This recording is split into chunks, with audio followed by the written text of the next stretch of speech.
next DMV test. I would say so. Yeah, we're talking about an irrational individual, a person that's panicking, a person that is not thinking clearly. And at this point, if you were in his situation, you're probably just trying to figure out how you're going to get away from the police, and he's not. He's not going to be able to get away from them. Well, that's the thing. He knows that he's being followed. He knows that not only are there news choppers and police helicopters and multiple units behind him, it's almost like, does he just want his 15 minutes of fame?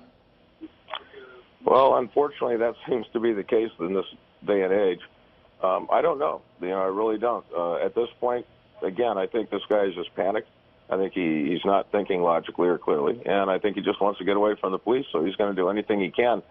And it's kind of like if you've robbed one bank, you might as well rob 15. So at this point, he's broken enough laws that I don't think, unless there's a real clear option for him, other than stopping and submitting to arrest, I don't think he's going to take it. And the problem here, of course, is all the other traffic that's on the surface streets at this point in time. And we do now have another update, Scott. Police now telling us they think that this suspect is armed, which is what we were hearing earlier, which is possibly why they have not proceeded with any sort of pit maneuver, because, again, they don't know what this driver is capable of. So now that we know that, we have it confirmed, what do you think that means in terms of how they handle this guy?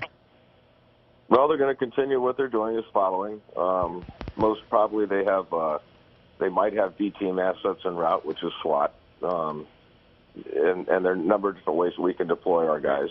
But at this point, they're just going to have to hold back and let him make the next move. Unfortunately, there's not much you can do. And if you have anybody else that's in the immediate area and this individual starts shooting, you're going to have a real problem. So it's a difficult situation, to be sure.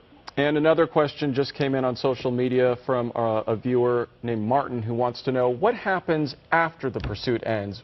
What happens to the suspects and also to the vehicle? Well, the vehicle gets impounded, but the amount of paperwork involved in this stuff is monumental. It's a tremendous amount of paperwork, and you have to process them. And again, if it gets into a shooting, now we're talking the officer-involved shooting teams are going to have to come out. They're going to have to work what's called FIID, Force Investigation Division. They're going to come out, and it'll be about 16 hours till any of those officers go home. Okay, and again, you can send your questions to both myself at CBSLA Peter or my co-anchor Andrea Fujihi, who is at CBSLA Andrea. We will try to get to all of your questions right now. I know a lot of folks at home have a lot of questions whenever they see a pursuit like this. But at this point, this driver is still circling in the Pacoima area. It seems like he keeps going onto the same roads over and over again. I don't know if he's going to try, he's paralleling the 210 freeway again. I don't know if he's going to try to get back on that. But at this point, he is still just going basically in circles. So at this point, it just seems like he doesn't really know what he's doing. He's just sort of aimlessly driving. And, Scott, you kind of answered my question as far as what the tactic is right now. If it's too dangerous to do a pit maneuver or even spike strips because this person is possibly armed, I mean, just waiting for the driver to stop on his or her own or possibly even run out of gas? Well, those are probably the most viable options I can see at this point in time. He's got to voluntarily stop. Running out of gas, that could take a while. I don't know. It's pretty much up to him. The minute you involve a firearm, as I mentioned before earlier at the onset, that radically changes the dynamic. So, all right, he is now on the eastbound 210. The speed is picking up again. So even though he was off on the surface streets, he had slowed down, he had turned his lights off. It seems like now he's changing his tactic. He's getting back onto the freeway, going eastbound on the 210. And Scott, another viewer would like to know, now that we do know that there are people in the car, what happens in terms of if they want to get out but they can't because the driver has threatened them? We know that this driver has a weapon. So what happens next? Well, we don't know if these are friends or associates. We also don't know if it's a possibly kidnapping or carjacking. As far as I know, nobody's mentioned that. But those are possibilities if it's an unknown, but you do know that the person is in fact armed and you have other individuals, then you're going to have to play both sides and to ensure that nobody else is injured in the vehicle as a result of the suspect's actions. And we did not want to precipitate an action on behalf of the suspect toward those individuals. And how would the officers actually know this is another question that we have from a viewer, that this driver is armed. Did one of the officers try to perhaps stop this guy and then they saw he just had a gun on him? Or did he point his weapon at some point, do you think, during this chase? It either would have been an officer-initiated observation, or it would have been from information that they received that was reliable, that they could rely on. Otherwise, I don't think that they would have put it out on the air on that. And Scott, another question from a viewer named Andrew Caldwell. He wants to know, how often do these drivers actually get away? Not very often. We have canines, which are incredibly effective. We have the air unit. We set up perimeters with officers. So it's very, very difficult to get away once we bring all the assets to bear at the termination of pursuit. And it's not like you see in the movies where you run and get away from the police just scot-free. And you're going to be held to answer, and we're basically going to find you. They're really good at it now. And is it a possibility that someone from law enforcement is on the phone with this driver? You know, there's no plates on the car. We understand that's paper plates, but maybe this person is known to officers, and so they know his information, and there's a cell phone number associated with him, and somebody's on the phone trying to convince this person to stop.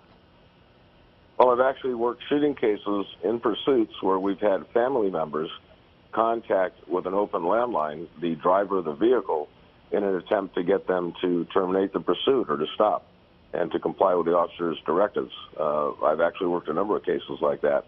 So it's not uncommon, and that certainly is one of the options, and I don't know if they're employing that at this point in time. Here's a good question from one of our viewers. Why do different agencies switch on who takes the lead in a pursuit? Well, generally the CHP will stay on it if it's on the freeways throughout the state of California. But when you go into different jurisdictions, if you have officers, because they're familiar with the area, and so an officer from, say, Foothill Division in LAPD is not going to be necessarily too familiar with these streets and all the hazards in, say, West Covina. So it makes sense to simply hand it off to that initial responding unit in pursuit. They hand it off to another jurisdiction, and that way they're able to work it effectively, a lot more effectively than going into an area that you're completely unfamiliar with. That's a good point, but I mean, in this instance, the driver was on the freeway, then went on to side streets, and now is back on the freeway. So does it ever take any time to make that transition between LAPD and CHP? Well, we have open frequencies, TAC frequencies, called tactical frequencies, so we can switch back and forth with other agencies. So it's fairly easy for them now with the communications devices that we have to respond back and forth and communicate back and forth.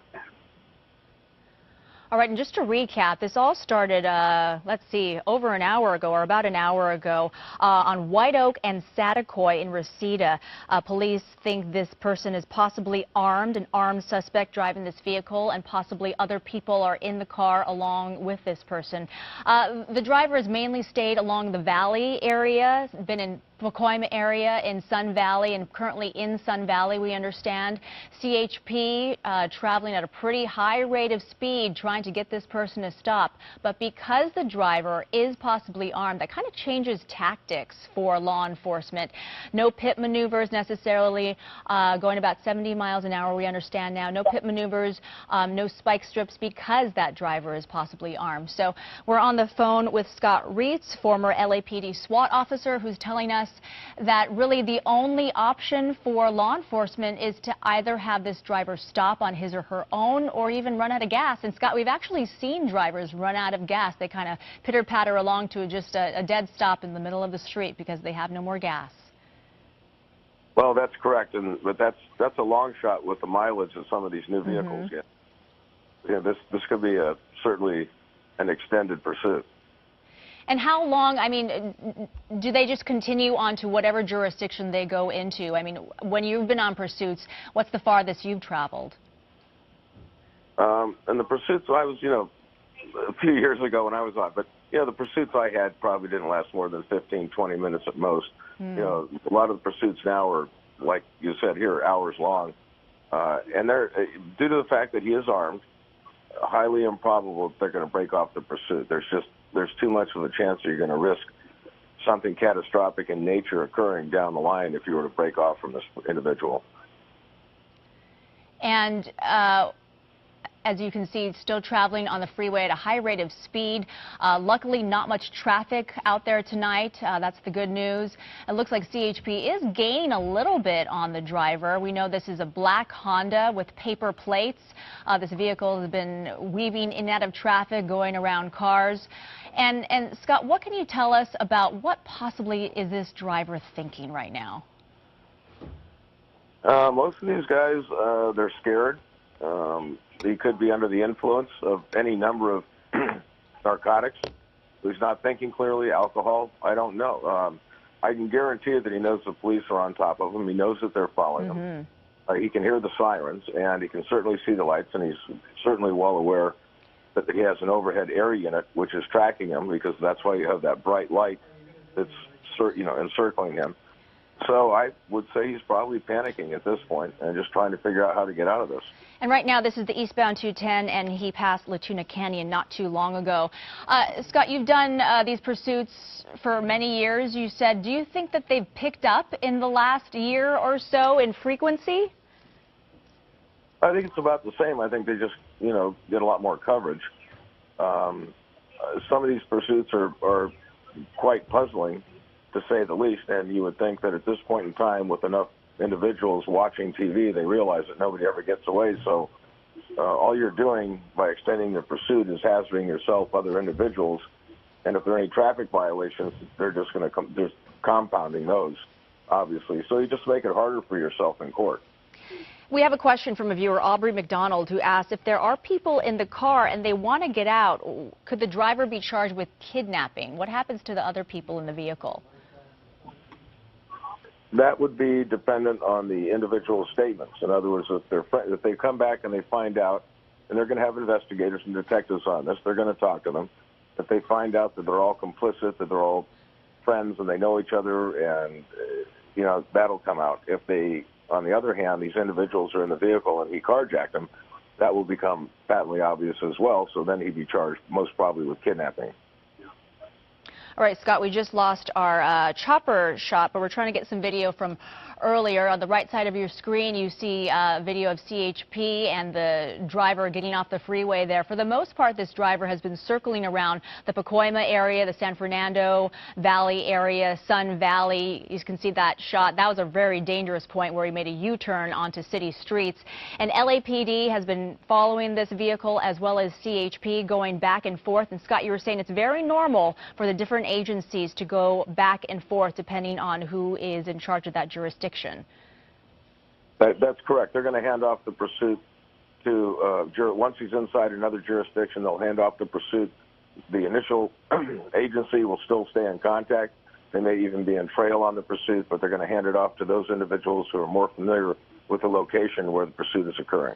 And how frustrating for these officers, and I'm sure they're communicating amongst themselves and with a watch commander who's possibly watching this video right now, or from their own chopper. Is that how they're making the decisions?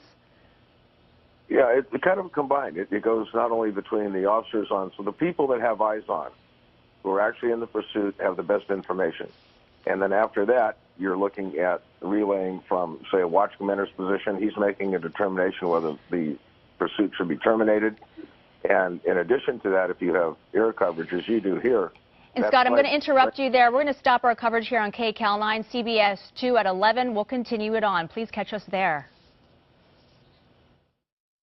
Relationship is with the people inside the vehicle, but as you can see, he is still just passing car after car. The police still very close behind. And we know that since there are people in the vehicle and the suspect is possibly armed, law enforcement don't have a lot of options here. We're not talking about that they can do spike strips or pit maneuver, one, because they're on the freeway at such a high rate of speed, because that puts law enforcement in danger because the suspect is possibly armed. So the only options they really have are to have this driver stop on his or her own, or even run out of gas. So right now, at this point, they're just following to see where this person ends up. Former SWAT officer Scott Reitz was with us earlier on our sister station KCAL 9. He is back with us here on CBS 2 News. Scott, can you hear us? I can. What is your take on what's happening right now? Well, at this point, it looks like he just exited the freeway. Right now, he's on surface streets. And again, he's completely away from the other area. So It'll be interesting to see what his maneuver is here. It looks like he is starting to slow down on Lincoln, I believe, here in the Pasadena area. Definitely starting to, looks like he's coming to a stop. At this point, what's going on through the minds of law enforcement knowing that this guy may have a gun, Scott? Well, they're not going to approach the vehicle. They're going to use the vehicle for cover. It looks like, yeah, you have the CHP behind them at this point. And they're going to, basically, they'll get in an L, somewhat of an L configuration, V configuration on him. They'll issue commands, ask him to exit the vehicle, and walk back to them. And either he's out of gas or he's delaying for some reason. And it looked from that one tight shot, it looked like the driver's side window was down. Hopefully that driver can hear the commands coming from those CHP cruisers. Oh, he's able to see them. He's able to see them and he's able to hear them, I can guarantee it. Well, we apologize to folks watching this. Unfortunately, the freeway is blocking this, but it looks like the CHP officers have opened their doors, and it may have come to a stop here. Okay, is that the vehicle? And it looks like there are hands coming out of the window there, so they're complying with the officer's orders. So now what's the next step, Scott, knowing again that this person may have a weapon?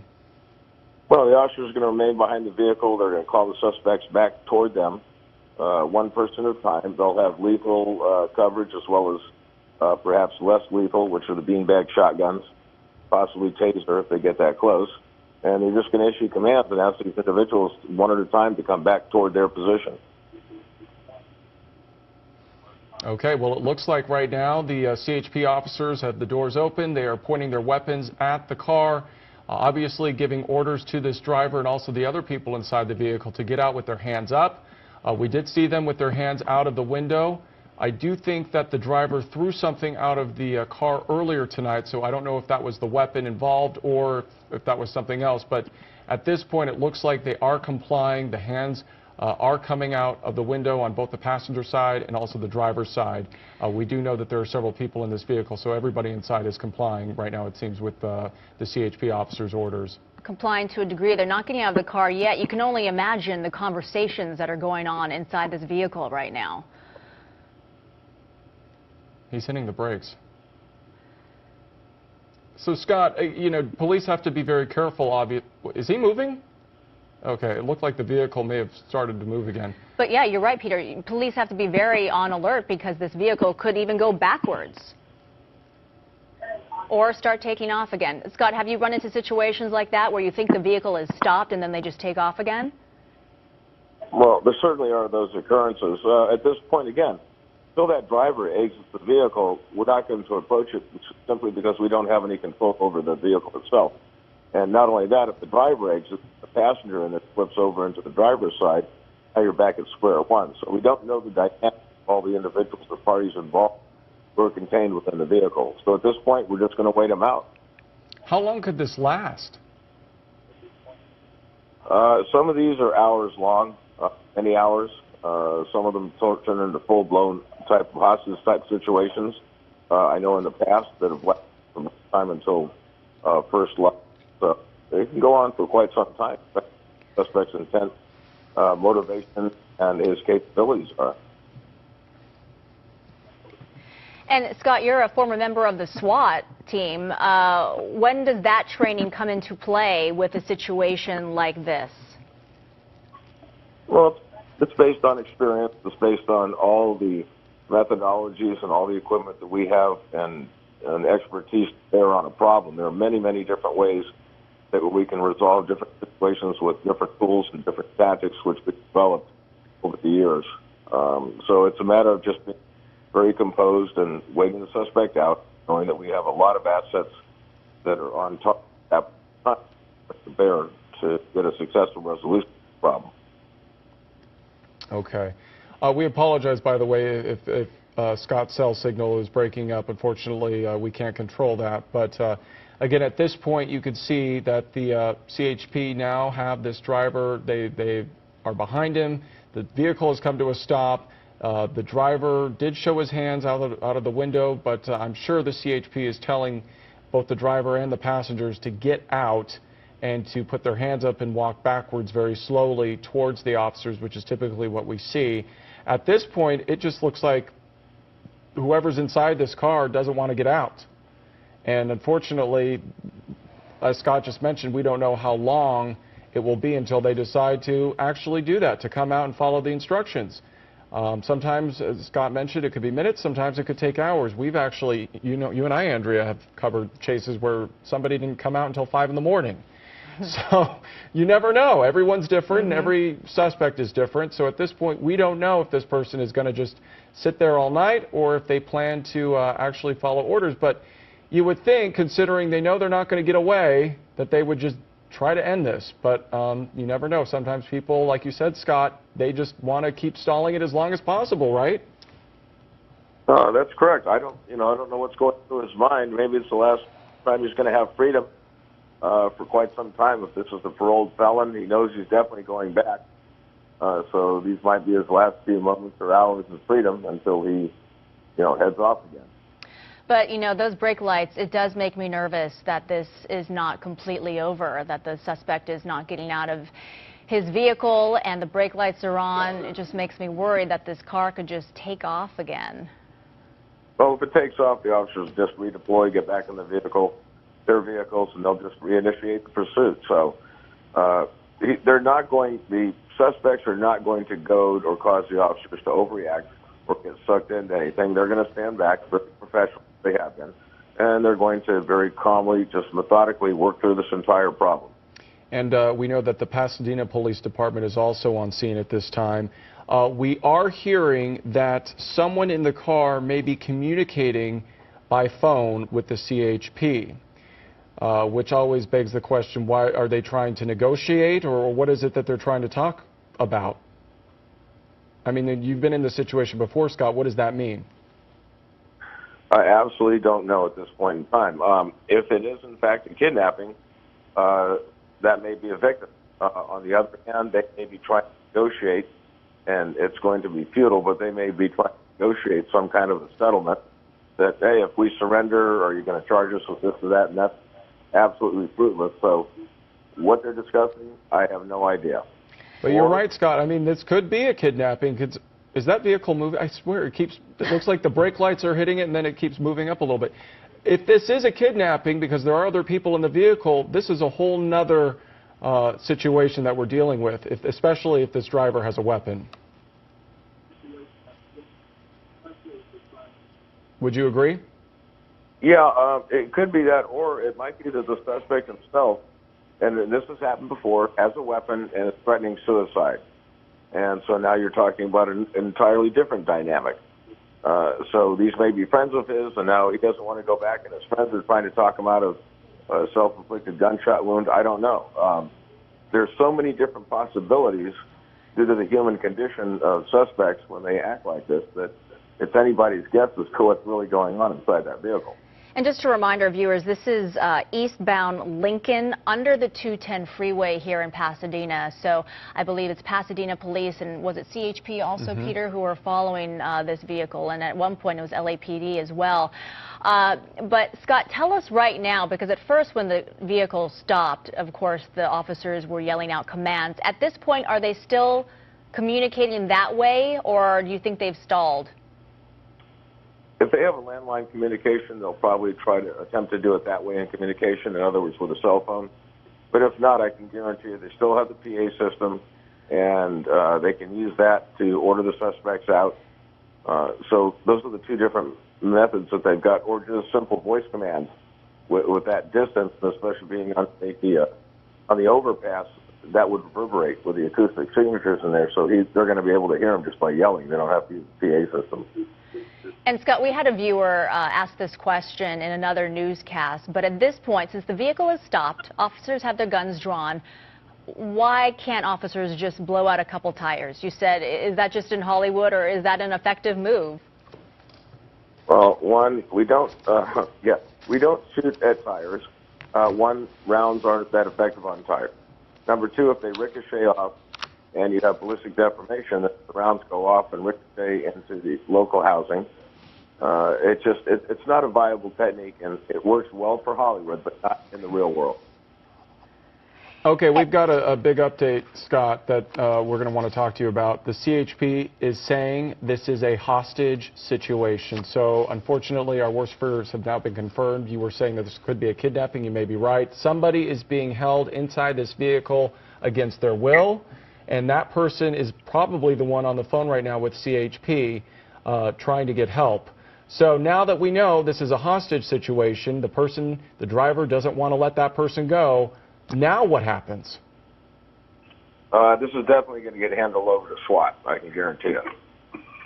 Yeah, they're going to bring, they'll probably bring SWAT in, D-team, at this point in time if it was LAPD initiated. So the SWAT now will be coming in? Yeah, they're going to arrive on station, and they're going to have to handle this. Now we're looking at a protracted event unless something very unusual occurs. And what tactics would then SWAT take? Well, that I would never tell you. Well, you don't have to go into specifics, but obviously they're going to try to get the person out of the vehicle. How would they do that if there's somebody, let's just say, being held with a weapon against their head? Well, again, we have a lot of methodologies, we have a lot of tactics, and a lot of techniques that we can bring to bear on the situation. I've been involved in lots of situations, and they're very capable of resolving this on one level or another. We've often seen, I believe, tear gas. I know that when we covered that SWAT situation, Andrea, with the stolen car, that went on all night. They eventually came in using tear gas. Is that something that you think we could see in this instance, Scott? I wouldn't necessarily comment on that. I don't think you're going to use tear gas. It doesn't really help. We have a lot of other tactics that we can use and devices. But certainly this has now been escalated from just a standard chase with a suspect just sitting in their car to something much more concerning for law enforcement. And obviously their main concern is the safety of the person or people. We don't know if it's just one person or if there are other people inside that car who are being held against their will. Well, that's correct. So the entire dynamics, as we mentioned before at the outset, if it was in fact a kidnapping or a carjacking, that the dynamics would change, and they're certainly about to change. And at one point, we saw an arm reach out of the passenger side window, and I'm not sure if it was a reflection. The shot kind of makes it look like at times another hand was coming out of the window there. But, you know, it's hard to say who is actually communicating with CHP. Is it the driver or is it the hostage?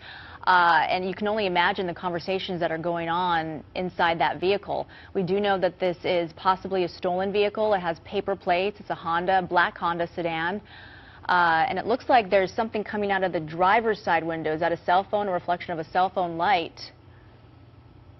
Or is that just a reflection out of the rear view mirror or the side mirror? Well, that may be the cell phone that somebody is using to communicate with the CHP.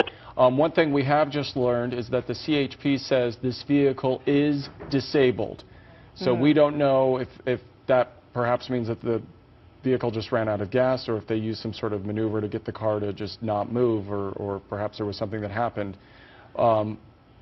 But it's certainly good news for law enforcement. That is good news, Scott, that there's no possibility that this person is going to try to take off. Well, it is. Now you have basically a barricaded suspect with hostages within a vehicle. So you're looking at an entirely different dynamic in terms of vehicle approaches and how they deal with this.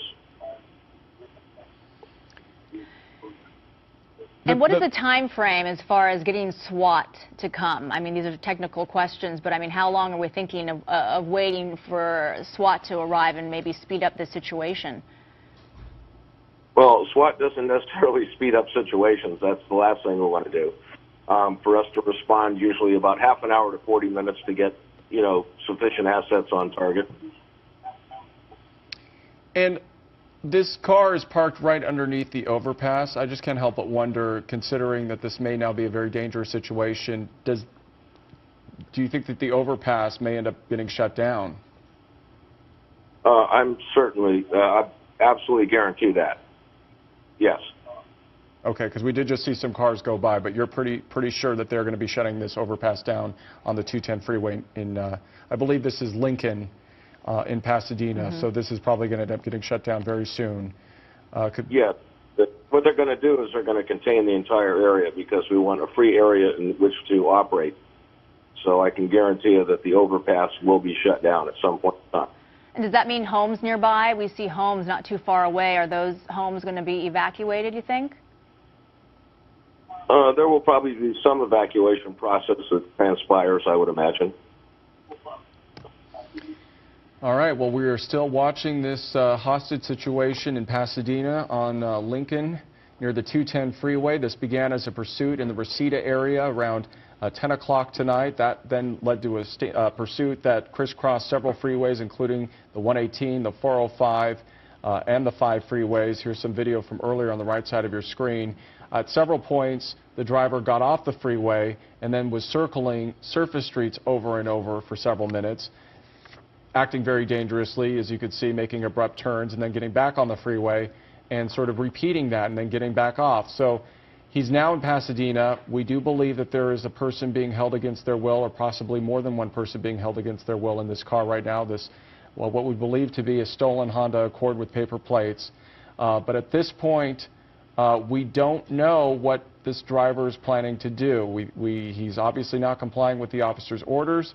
As Scott Wrights just mentioned, the SWAT team is now going to be called in. They're going to shut down that overpass to try to bring the person inside the vehicle who he's holding hostage to safety. But certainly the dynamic of this changes once we know that there are lives in jeopardy and that there are people who are basically being held against their will. So this could end up taking all night. We don't know. These things, you can never give it exact timeline, because certainly it all depends on what the driver decides to do. If the person decides to just willfully let this person out, the person he's holding hostage, or if he wants to just keep this going on as long as possible. And Scott Wrights has been kind enough to speak with us. He's a former SWAT, LAPD SWAT officer. And Scott, tell us the patience that officers need in dealing with situations like this. You know, the suspect is not too far physically from where you are, but yet you have to just hold restraint to make sure this all ends safely. How do people handle that? How do the officers handle that mentally? Well, you're trained to do that, and that's part of your job. You know, it's something you actually get used to, and you become involved in situations I have where you wait for many, many, many hours covering suspects, a potentially lethal forced confrontation, and yet nothing transpires, and you learn through training and through your patience and expertise, background, and knowledge how to handle the situation. So it's a matter of training, and that's why SWAT is trained in the manner in which they are. Okay, I'm seeing an arm sticking up through the passenger side window right now. I don't know if we can zoom in on that, but I do see an arm. It looks like somebody is trying to comply with the officer's orders and trying to, I don't know, motion for help or do what the arm's standing pretty still, so it seems like they're complying with whatever the officer's commands are. What does that mean then? If the person has one arm out but he's not following with the rest of the orders, see, there it is again. What now? I have no idea, because I don't know what is being said to that individual or what their motivation is. And a single arm just sticking out the window really signifies nothing. And Scott, let me ask you, if this driver who is possibly armed gets out and runs, what can officers do at that point? You know, if officers believe this person is armed and a threat to the public, what can they do? Well, if you look on your screen, you'll see canine. Yeah. So those dogs will... they'll do their job. They'll do their job. Yes, yes. But yeah, Peter, you are right. I do see at least one arm sticking out there, a sign that they are trying to comply, and maybe that's all they can do in complying with officers' commands. What a scary situation for whoever is in that vehicle. And you also don't know if that person is the one being held hostage, and unfortunately that's as much as they're allowed to get out of that car, because somebody's holding a weapon against them and they're not able to escape. So there's many unanswered questions right now. Scott has been so kind to give us some insight since he's handled this situation in his career as a SWAT officer.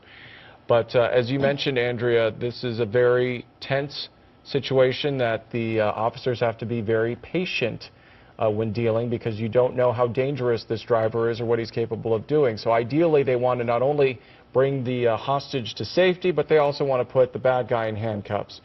But again, that could take a long time. So we don't know how long this is going to last, and if this could end up taking all night. Scott, typically, when you've dealt with situations like this, how do most of them end up unfolding?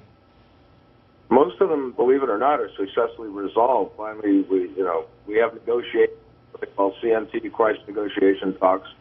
A lot of times it's resolved. The suspect gets down to finally, for whatever reason, gives up. Very few of them result in any kind of deadly force application.